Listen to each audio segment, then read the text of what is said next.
This conference at Keble College brings together experts and politicians from around the world with the understanding that action needs to be taken now on carbon emissions.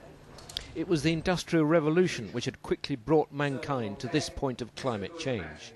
Now a completely different approach to our lives was needed. The question to be addressed was, is there a model for low carbon growth? There is a sense in which most of us are realizing that we need a kind of cultural renaissance, a new thinking about how we develop our economies as we move forward.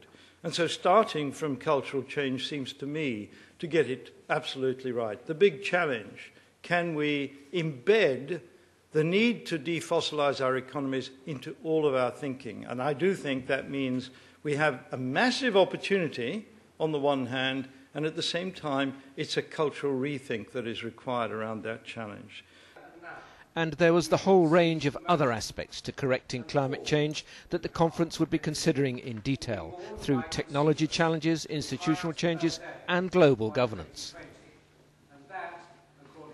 The question under global governance is the global governance procedure that we have in place through the United Nations, through the World Bank, etc., actually fit for purpose to deliver this demand on us as a civilization as we move forward? The collective action is what is most demanding. A large player deciding to sit out and not act on this can wreck the whole thing. So that's the big issue, is have we got the global governance capacity?